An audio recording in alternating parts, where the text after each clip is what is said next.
ہم سے ابو طلحہ رضی اللہ عنہ نے بیان کیا کہ بدر کی لڑائی میں رسول اللہ صلی اللہ علیہ وسلم کے حکم سے قریش کے 24 مقتول سردار بدر کے ایک بہت ہی اندھیرے اور گندے کنویں میں پھینک دیے گئے۔ عادت مبارکہ تھی کہ جب دشمن پر غالب ہوتے تو میدان جنگ میں 3 دن تک قیام فرماتے۔ جنگ بدر کے خاتمے کے تیسرے دن آپ صلی اللہ علیہ وسلم کے حکم سے آپ کی سواری پر کجاوا باندھا گیا اور آپ روانہ ہوئے۔ آپ کے اصحاب بھی آپ کے ساتھ تھے۔ صحابہ نے کہا غالباً آپ کسی ضرورت کے لیے تشریف لے جا رہے ہیں۔ آخر آپ اس کنویں کے کنارے آ کر کھڑے ہو گئے اور کفار قریش کے مقتولین سرداروں کے نام ان کے باپ کے نام کے ساتھ لے کر آپ انہیں آواز دینے لگے، کیا اے فلاں ابن فلاں، اے فلاں بن فلاں، کیا آج تمہارے لیے یہ بات بہتر نہیں تھی کہ تم نے دنیا میں اللہ اور اس کے رسول کی اطاعت کی ہوتی؟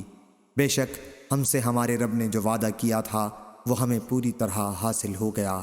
تو کیا تمہارے رب کا تمہارے متعلق جو وعدہ عذاب کا تھا وہ بھی تمہیں پوری طرح مل گیا؟ ابو طلحہ رضی اللہ عنہ نے بیان کیا کہ اس پر عمر رضی اللہ عنہ بول پڑے، یا رسول اللہ، آپ ان لاشوں سے کیوں خطاب فرما رہے ہیں جن میں کوئی جان نہیں ہے؟ حضور صلی اللہ علیہ وسلم نے فرمایا، اس ذات کی قسم جس کے ہاتھ میں میری جان ہے، جو کچھ میں کہہ رہا ہوں تم لوگ ان سے زیادہ اسے نہیں سن رہے ہو۔